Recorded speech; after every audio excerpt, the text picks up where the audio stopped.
আসসালামু আলাইকুম। আমি হ্যাপি। আজকে চলে আসলাম আমার আলিশ খান মানহাকে দ্বিতীয় সাময়িক পরীক্ষার জন্য টিউটোরিয়াল হবে। পরীক্ষা 20 মার্কের পরীক্ষা হবে ঈদের পর জুলাই মাসে 3 তারিখ থেকে। তো বাবুর যেহেতু ফার্স্ট টার্মে ছিল জাতীয় সঙ্গীত, এবার ওকে শিখতে হবে রণসঙ্গীত, চল চল চল।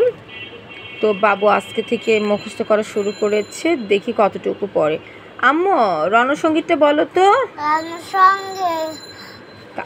কাজী নজরুল ইসলাম।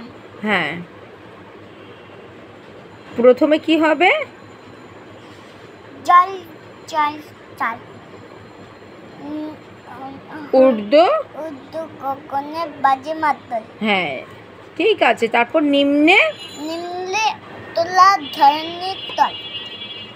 চল রে চল চল চল। মাশাআল্লাহ। আজকে আমার বাবু যেহেতু এইটা আসবে 4 লাইন, তো আমার বাবুটাকে আমি আজকে প্রথম পড়ানো শুরু করেছি। ইনশাল্লাহ আমার বাবুটা আজকের মধ্যে এই ছড়াটি শিখে যাবে, তাই না আম্মু?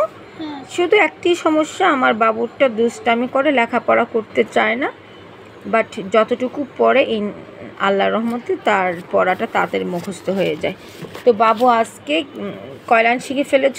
মাত্র 5 মিনিট হলো পড়তে বসালাম, ও অলরেডি 3 লাইন শিখে গিয়েছে। ইনশাল্লাহ পেরে যাবে। সবাইকে বাই বাই করে দাও। Bye bye. সবাই দোয়া করবেন যেন বাবু পরীক্ষাতে ঠিক মতো ভালো রেজাল্ট করতে পারে।